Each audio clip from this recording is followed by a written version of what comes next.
Changing Landscapes Vancouver Island is brought to you in part by Roadrunner Magazine.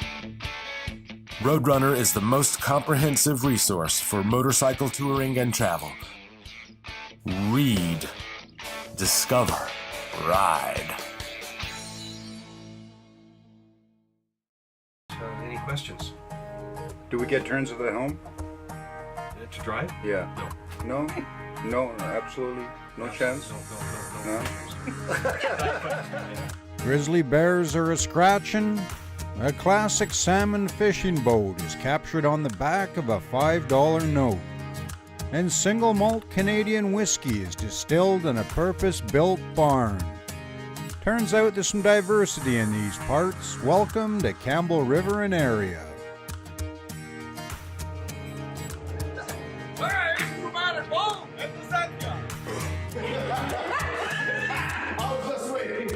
Vancouver Island, British Columbia. That's a little island off the west coast of Canada. It's our home, and what a place it is. My name is Scott Wilson, and I'd like you to join me and my good buddy Dominic Medlinski as we explore our island. Dominic's a landscape artist, and I like to film, and together we like riding bikes, so we're going to take you for a ride.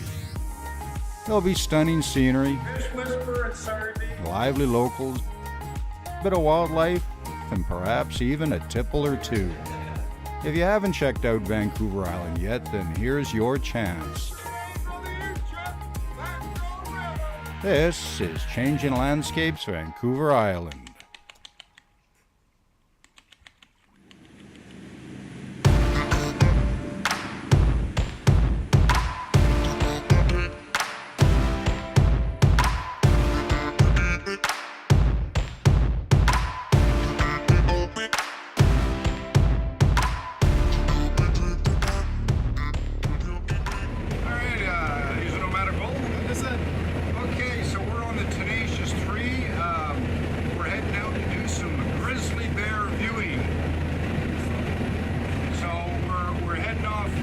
Campbell River, and we're on this beautiful custom-built boat made right here in Campbell River, I think. So anyways, we're going to ask the captain here a couple questions, and he'll be able to fill us in on where we're going and what we're going to do. We're going to head up through Upper Discovery Passage, through Seymour Narrows, up into the Okasolo Channel, which divides Sonora Island from Audra Island. And then we're going to head in a northeasterly direction through the hole in the wall, and then we head into an area known as Pond Channel, and then up into the waters of Butte Inlet. And our destination is about halfway up Butte Inlet. Butte Inlet's about 80 kilometers in length, and we're going up about 45 kilometers to the Orford River. So, and that's on the mainland? That's on the mainland. Okay, so how long is it going to take us to get there? It's about a 2-hour run at 25 knots.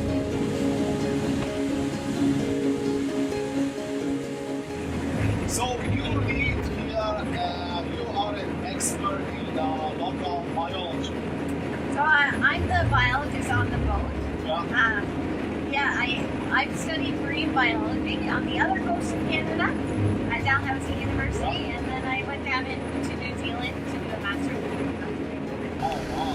I get to share my knowledge and make it happen. So I get to share with people on the boat who are incredibly interested in this environment, and hopefully make conservation happen. So the more people that learn about this area, become educated, raise their awareness as well as their appreciation about this spectacular environment, the more we're going to learn to conserve and protect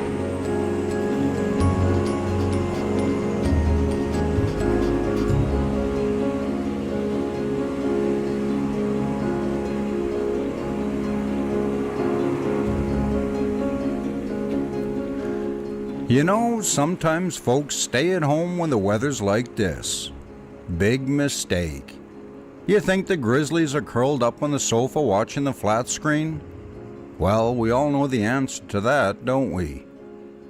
Captain John took us to a dock where a selection of other aluminum boats were tied up. another quintessential West Coast theme. We boarded the waiting bus and tripped up to the visitor center to get our bearings. Then we were off. This was a Homalco First Nations territory, and along with Captain John, our guides today were Michael and Conrad. We'd come across the Butte Inlet in the Orford River for a simple reason. Even though Vancouver Island boasts one of the highest densities of black bear in the world, there are no grizzlies. They're only found on the mainland, and as it was October and the salmon were running, there was a good chance of some sightings. To ensure safety and provide better viewpoints, a number of observation towers have been constructed along the riverbank, and as luck would have it, we spotted activity from the first one we visited. One look down from the tower explained why there was such a high concentration of grizzlies. There were salmon everywhere. Carcasses littered the banks and loitering seagulls scavenged for leftovers. It was a perfect example of the interconnection of species. Salmon were there to spawn, grizzlies were there for the salmon, and eagles and seagulls were there for leftovers. It was all connected.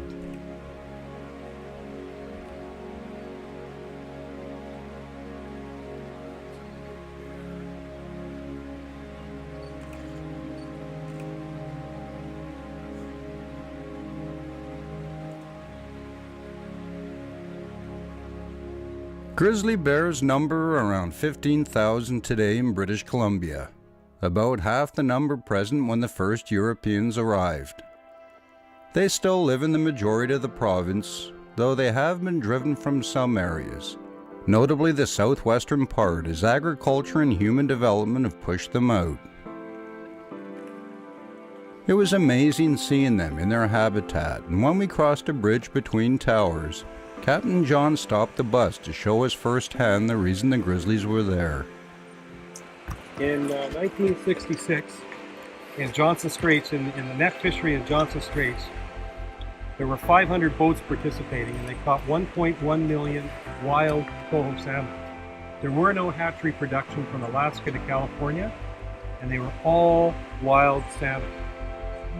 So last year and the year before, we catch now, maybe in a fishery that might be 3 to 5 days, we catch a few thousand, maybe 10. And out of those few thousand, 85% of them are hatchery origin fish.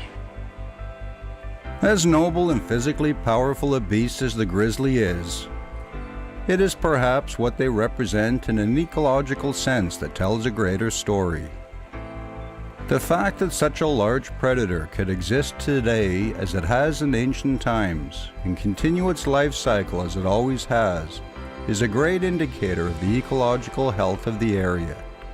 Whereas many countries have lost entire species of wildlife through human interaction, British Columbia represents a place where, with correct wildlife management, these species can perhaps continue their wildlife cycles in full nature indefinitely. But that will depend on us. So Michael, Conrad, guys, yes, you're on camera. Anyways, listen guys, you did an outstanding job today. That was a fantastic tour, wasn't it, Dominic? Well, I didn't expect so many bears. So many, yeah. How many bears did we get today? We had 20 bears. 20 bears. 19 grizzlies. What was the black bear doing there? No idea. No idea. He got super brave. So that was a good day, huh? That was a very good day. Oh, look at this glorious day. Captain John. Oh, man, what a trip, eh? Oh.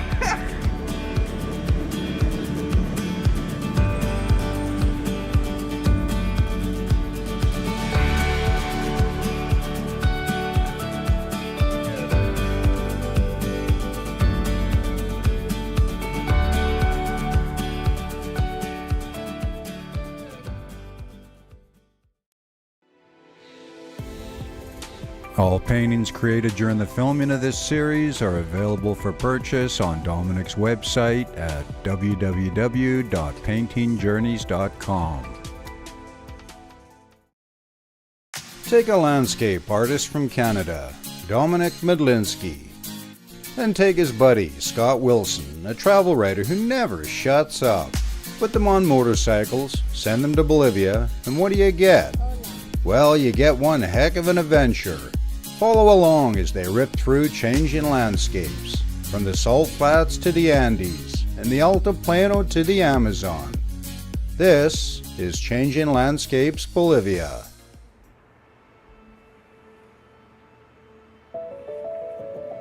All right, here we are at the Campbell River Maritime Heritage Center, and I'm super excited because we're going to go in today and see the BCP 45.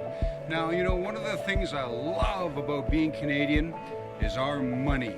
I love our money, not the fact that it's different colors, but because on each note, a different part of our heritage is featured. And on the $5 Canadian bill from 1972, I think through 1986, was a picture of a salmon fishing boat, a seiner. And that boat, the BCP 45, okay, was brought to Campbell River, restored, and it is on display in here. It is a thing of beauty, and we're going to go inside and meet one of the restorers. So, Vic, how long did it take you guys to restore this? Started in October 2003, and it took us 3 years. 3 years. And primarily, how many people were on the job? It started with 3 guys doing the hull, and then the rest of us, 2 others were, myself and my brother, were working on the rest of the building, and we finished it. We came and started working from the deck up, and there was one guy that did or rebuilt the engine. One of the similar engine that was in it in the 1930s. And so this kind of depicts a typical West Coast salmon fishing boat. Yeah, we took it back to 1958. 1958. When it was, on the picture was taken for the $5 bill. So the picture was taken in 19. You were saying it was an aerial picture? Mm-hmm. Okay, and that picture was taken just north of here, up in the Johnston Strait. That's right. Okay, and so that was part of the Scenes of Canada, which kind of depicts Canadian heritage, which I absolutely love. And but to come in here and see this vessel, what a beautiful job we've done. Oh my, kind of cramped quarters, isn't it? Holy man, that's the engine? Yeah. Monster. Not much for horsepower, just slow moving, Yeah. 500 RPM. 500 RPM, wow. I'll show you a display we have downstairs. This is really crowded. Oh my God, this is. So, okay, so this actually is, I was expecting a nice big, I mean we're talking 8 feet across, if that. No, it's less than that, 6 feet across. 6 feet across and maybe 4 feet deep. Jeez. And so you have the wheel there, and then these here, what are these for? This one's the clutch. Put it in and out of gear. Okay. And this is the throttle. Oh, for God's sake. So clutch and throttle. Yeah. And steering. Steering, and these go right up onto the flying bridge. So you can control it from up there as well? Or the Dodger, yeah. Or the Dodger? It's called the Dodger, yeah. Now, I've heard of different engine management systems, like the telegraph system on the Uchuk 3. But the BCP 45 had an even more rudimentary system in place, as Vic explained. It's a direct reversible. Direct reversible. The motor, it's got a clutch, but there's no gearbox. Oh, it's a crash box. It's just So you got to throttle right down. No, just on and off. Yeah, And what they do is they stop the engine. yeah. There'd be an engineer down there. He stops the engine, pulls a couple of levers, and it's air start, and it starts in reverse. So he physically shuts the engine down. So for that time, you're dead in the water until that engine starts again. That's right. So basically, you're cruising along, in 4, he's coming into port, you need to go into reverse, you shut her down, he throws a couple levers, and when you start back up, you're in reverse. Holy mackerel. It's very, very like Sophisticated. Well, mechanical, right? There's no. Oh my God. And sometimes they didn't start. Well, exactly, and you're still boogieing. The restorers had done an absolutely stunning job on the BCP 45 with great attention to detail. Just check out the galley and the secondary displays scattered around the boat if you don't believe me. It's hard to fathom that 5 volunteers were responsible for such a beautiful job, and their stories, their tools, and their passion to restore a Canadian icon are perhaps just as interesting as the vessel itself. I love, folks' passion when they get involved in stuff like this, and instead of letting things go, they bring it back. And they've done such a beautiful job on this. It's an exquisite vessel, but also the fact that it was on the back of the Canadian $5 bill, to me makes it very significant from a historical standpoint. Thank you very much, Vic. Appreciate it. Awesome.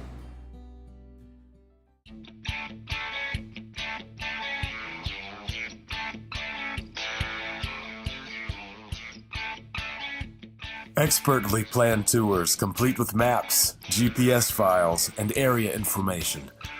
Roadrunner is the most comprehensive resource for motorcycle touring and travel. Read, discover, ride.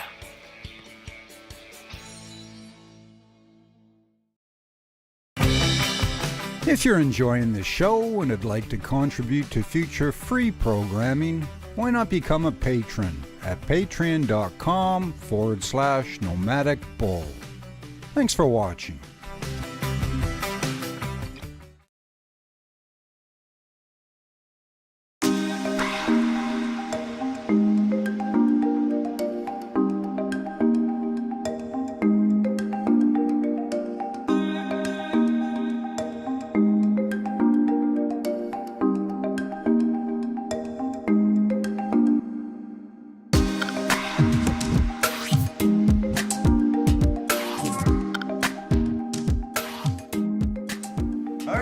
Here's the Nomadic Bull.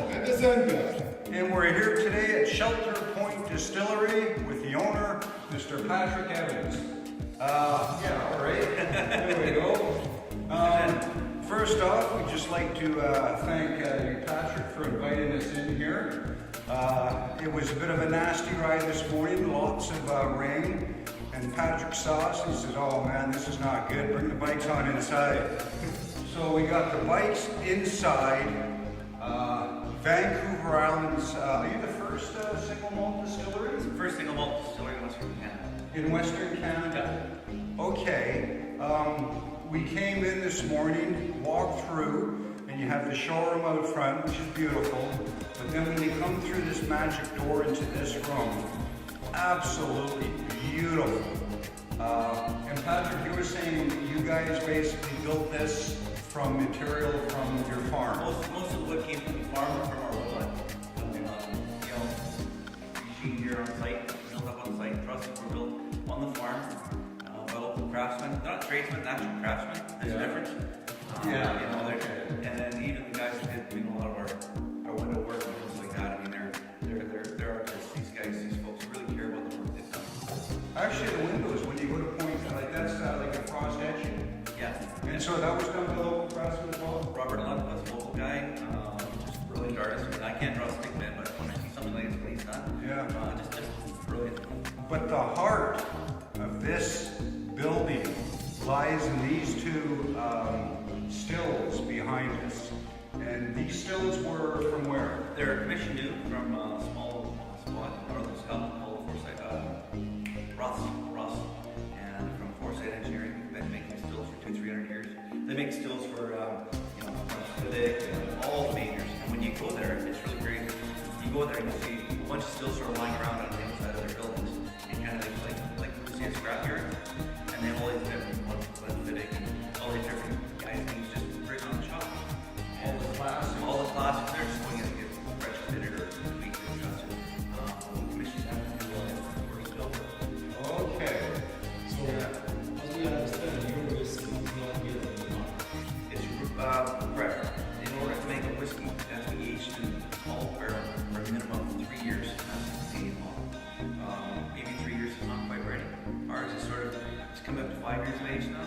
At 5 years of age, we're actually thinking pretty close.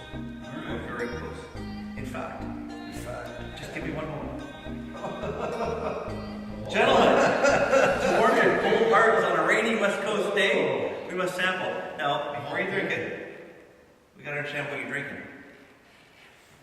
There's many things about whiskey. The most important thing is the atmosphere. When you're with friends, new people you just met, or family, friends, holidays, things like that, it's all about the environment. You want to have a sip of whiskey in. And the better the environment, the better the people, the better it tastes. It's all part of it. This whiskey here is about 4.5 years of age. We haven't put it, we've sampled it in little bottles for our sensory analysis.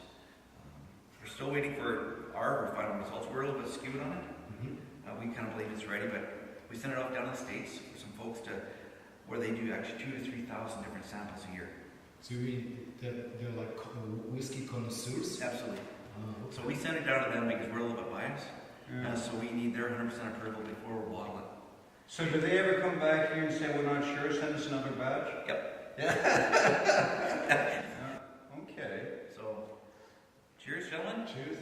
Happy trails, happy rides. Thank you. Let's get warmed up.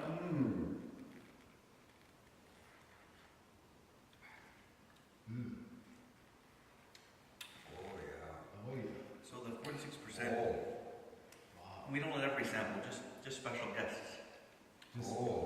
That's nice. You notice how it comes down and comes back and talks to you? Yeah.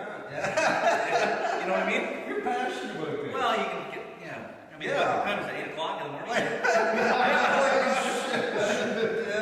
So Patrick's introduced us to the single malt, beautiful. And so can you show us around a little bit? Sure. And show us kind of how things run and operate? Absolutely. What are we looking at, Patrick? Great things to come. Great things to come. I love it. So Yeah. here's sort of the core of the distillery.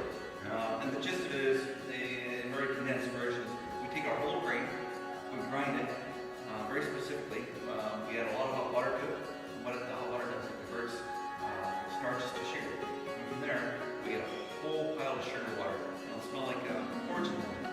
Just like porridge, very clear. It'll look like iced tea. We'll put it in a fermentation tank behind you, add some yeast.